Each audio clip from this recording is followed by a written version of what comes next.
French Touch. J'ai adoré cette chanson. C'est un vrai privilège de pouvoir passer juste après. En ce qui me concerne, je vais vous raconter une histoire. L'histoire d'une photographie qui ne va pas tarder à apparaître sur les écrans. Elle nous transporte, cette photographie, à Kuwait City en 1958. Le jeune homme d'affaires que vous y voyez a 26 ans et il s'apprête à partir à la conquête du Moyen-Orient, dans lequel il veut introduire le luxe à la française. Vous le voyez, il a à ses côtés une valise. Et dans cette valise, il a la clé qui va lui ouvrir les portes de ce Moyen-Orient qu'il désire, qu'il convoite. Alors, qu'y a-t-il dans cette valise, me direz-vous? Eh bien, dans cette région du monde où traditionnellement, la coutume veut que l'on mange assis sur le sol, en partageant un plat de riz et d'agneau, en y mangeant directement avec les doigts, eh bien, ce qui va ouvrir les portes du Moyen-Orient à Michel Chaloub, puisque c'est de lui dont il s'agit, ce sont, paradoxalement, des couverts en argent Christophe. Aussi, c'est une fourchette Christophe que j'ai décidé de vous présenter aujourd'hui. C'est, j'en ai bien conscient, un choix peut-être un peu dangereux à l'heure du repas que de venir avec une fourchette. J'espère que ça ne va pas aiguiser votre appétit et que ça ne va pas dégarnir les rangs. Bonjour à toutes et à tous, je m'appelle Geoffroy Buntel, j'ai la chance d'être le directeur de cabinet du président du groupe Chaloub, le groupe qui a été fondé par cet homme extraordinaire qui était Michel Chaloub. Je suis également président de la Chambre de commerce française aux Émirats arabes unis, CCI France UAE, et l'un des administrateurs du réseau des 120 chambres de commerce françaises dans le monde, CCI France Internationale. Je voulais partager avec vous dans les quelques minutes qui viennent 4 idées, une pour chacune des dents de cette fourchette. La première, c'est que le luxe à la française est fondamentalement aventurier. La deuxième, c'est que ce caractère aventurier lui donne une faculté extraordinaire à se nourrir des différences, de l'altérité culturelle. Le troisième, c'est que le monde du luxe tel qu'il se dessine pour les décennies qui viennent va être de plus en plus multipolaire et que ça crée des enjeux forts pour les marques de luxe face auxquels les marques françaises me semblent être particulièrement bien équipées et bien outillées pour faire face.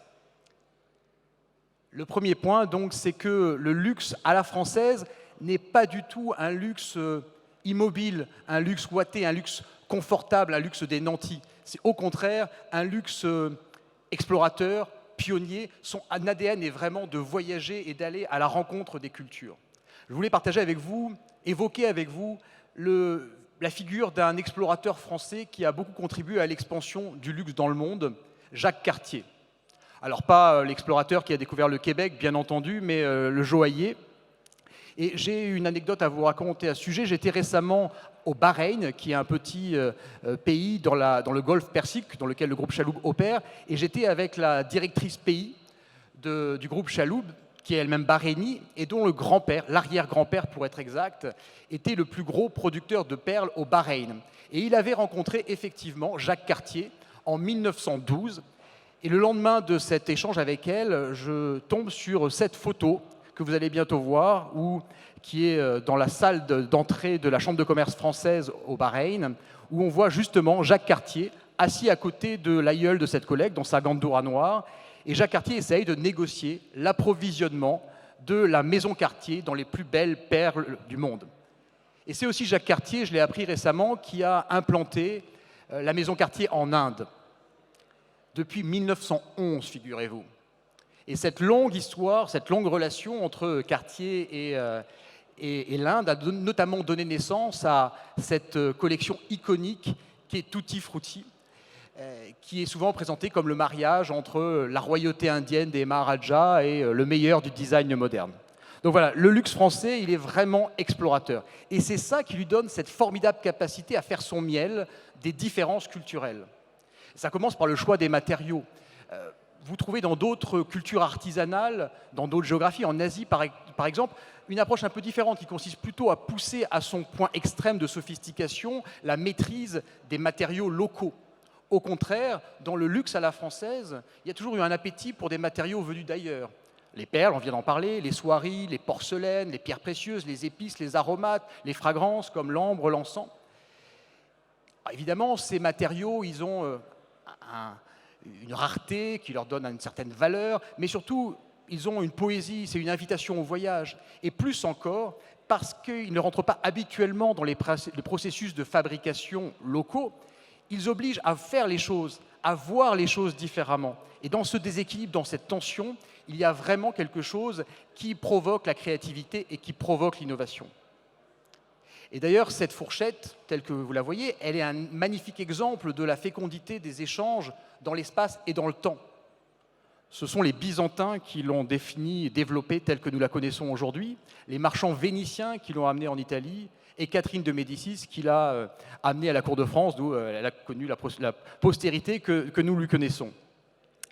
Donc le luxe à la française fait son miel, c'est vraiment dans son ADN. La différence, c'est son essence, et son essence dans tous les sens du terme, y compris son carburant. Et je pense que c'est un atout important dans un monde où les différences culturelles vont se renforcer. Le monde du luxe change, le monde du luxe va devenir plus multipolaire. Aujourd'hui, je pense qu'il est honnête de reconnaître que le monde du luxe vit encore largement sous une domination des marques françaises et des marques italiennes. Ça va changer. Alors, il y a déjà évidemment des marques qui viennent comme Kenzo ou comme Eli, Saab, d'autres géographies, mais leur légitimité a été fondamentalement construite en Europe. Aujourd'hui, ce qu'on voit émerger est d'un ordre différent. Ce sont des écosystèmes, des scènes de créativité qui sont totalement autonomes dans d'autres géographies.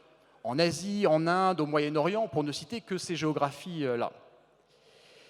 Et c'est évidemment un enjeu très fort pour les marques de luxe d'arriver à gérer cette diversité.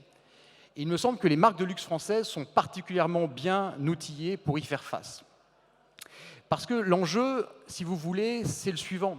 Comment arriver à imposer un narratif global? Comment arriver à avoir un narratif homogène tout en tenant compte des spécificités, des sensibilités, parfois des susceptibilités culturelles régionales.